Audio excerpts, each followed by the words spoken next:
Welcome. Let's talk about urban planning. This episode today is about figuring out what's better for a place. On the one hand, having big companies come in and build things, and on the other hand, letting the people who live there decide what happens.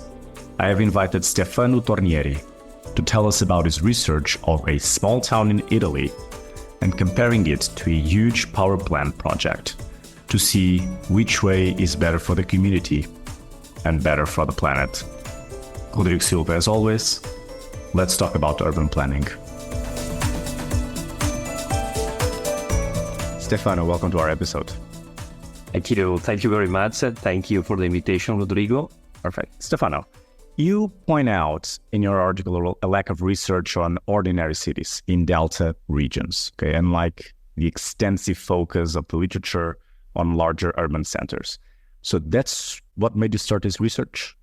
Thank you for the question. I always work in this kind of landscape, so wetlands, rivers, deltas, lagoons. I'm from Venice. But I have to say that I was starting to think about this contrast image. I don't know if you ever talk about like very contrasting image. Let's say, for instance, I make an example, the famous picture of the dead kid refugees on the beach. And at the same time, if you see another image after a while of a rich kid in Saudi Arabia driving like a Lamborghini in the desert, let's say. So these two strong images compared makes you wonder about like inequalities, makes you wonder about injustice and stuff. It's a way to communicate a message in a powerful way, let's say, or a different way. So I tried to apply, let's say, the same attitude, the same approach with my discipline, it's architecture and urban planning. That was a kind of starting point, making a comparison between, as you were saying before, like an ordinary development of a territory. In this case, it's the Delta Po region. So it's a very specific part of the longest river in Italy, the Po. And a big project that is developing there, which is the dismantling of a very important power plant that was built there in the past to develop, of course, the territory and to transform it into luxury resort. So that was the starting point of that. So you made this comparison, this approach that you applied to your research. What did you find? So what are the highlights of this comparison you did? Yeah, I forgot to say also what was the result gap, and then of course I will go through what I found out. So it's interesting because this territory has always, historically, they have been developed through this double dimension. From one side, the landscape, the horizontal landscape, which is a vast landscape made by ordinary objects like small architecture, also small technical machines, let's say, they can help you to understand better the value of the system of this landscape. And on the other side, the monumentality of some buildings, some important exceptions into the landscape. Delta has been studied a lot, there are very wide literature about that. But yeah, my discovery, I was trying to understand how and which are, let's say, the most recent development in this area. It has been studied a bit from the point of view of the landscape changing, like the climate change, from the point of view of the environmental crisis, from the point of view of heritage. But now there are some projects that are ongoing, and in specific, this kind of luxury resort facing towards like the development of basically all of them are towards development in the tourism.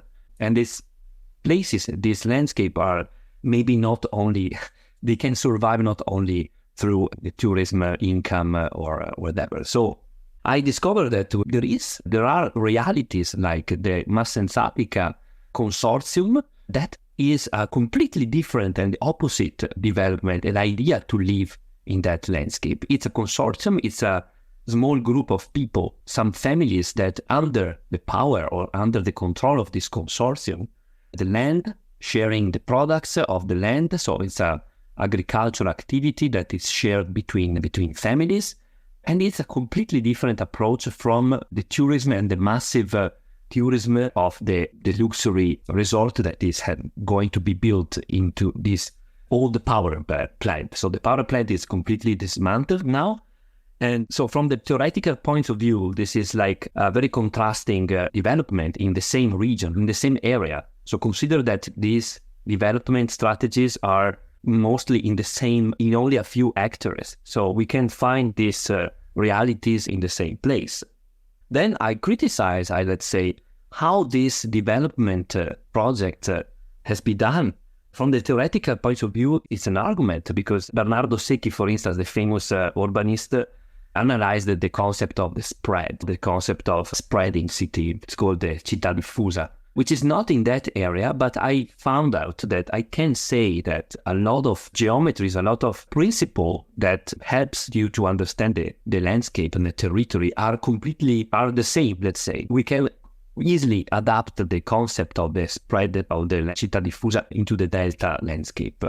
So from this point of view, exception and monumentally and something that is extraordinary, what I called into my research, they are not working so well in this kind of landscape. So there are some arguments that I can say to criticize, like the territorial connectivity. So it's like a perimeter, it's an enclosed perimeter that is disconnected somehow from the reality of the existing landscape.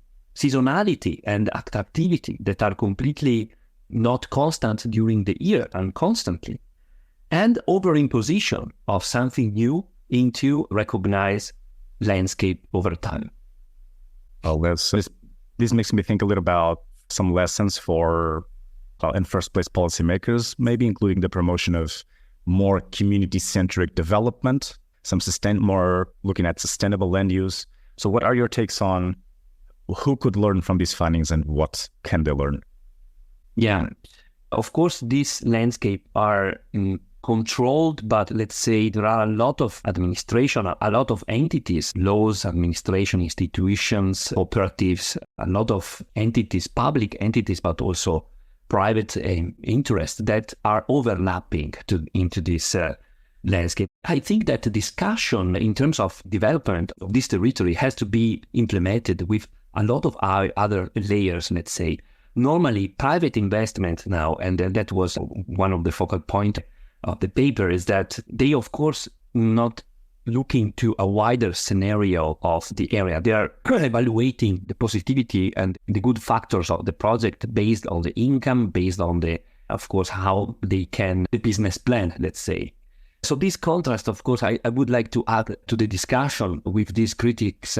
I think that the role of the researcher has to be this one, like to analyze and to be able to find all the different points of the pieces of the puzzle and to try to communicate all these problems or critics and try to communicate to the most wider community as possible. So I used this technique of the contrast to be more effective in the communication. And before we go, because you've been doing a lot of already analysis and critique, but before we jump into that and follow up on it, any hints of what future research should focus on? Yeah, I moved from this. I started with this research that is about landscape along rivers and specifically in deltas areas. And I think that this kind of approach, this kind of methodologies can be adapted in different contexts. And more in particular, I'm now currently studying fishing communities along the rivers. I would say that it's the same situation in different countries that I've studied, Sweden and Japan now, for instance. I found the same contrast between an ordinary history or an ordinary landscape that has been produced along years, along centuries. So these fishing techniques, for instance, came from a long time ago.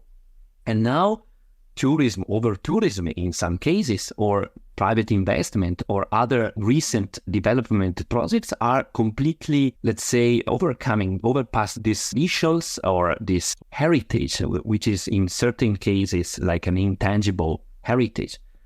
That's one of the questions that I want to highlight.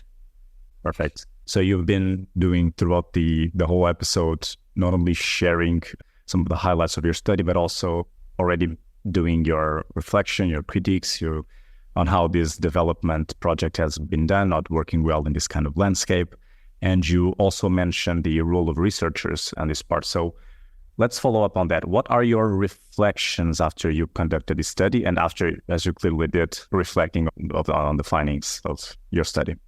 Yeah, I always start with the idea of the deltas. Now, deltas again I think that they are between the most intriguing landscape on Earth. It's a dynamic landscape. It's constant transforming morphology, let's say. So it attracts investments because they are because of the location, because of different qualities that the landscape itself. I think that we have to reconsider a little bit our role as designer, as scholar, as person that can produce a different kind of scenario, which is not only based on incomes or effectivity, on positivity into landscape, but try to make it as an integral vision. So that's able to connect different layers of the complexity of landscape. A challenge to close this episode that I always ask all the speakers. If you had to sum up this episode in no more than 2 sentences, what would it be? Yeah, you have always to consider the development of territory through project and through design, which are the long-term consequences, and not only to understand which is the best solution for these years or this moment, but to consider a wide range of time and layers of complexity. So I think that one of the last sentences could be ordinary maintenance makes better than extraordinary maintenance. So it's like a double, these 2 words that are important also in landscape development. Yeah. No, straight to the point, and actually sounds very good, a good model. Stefano, thank you very much. Thank you. Thank you. Thank you.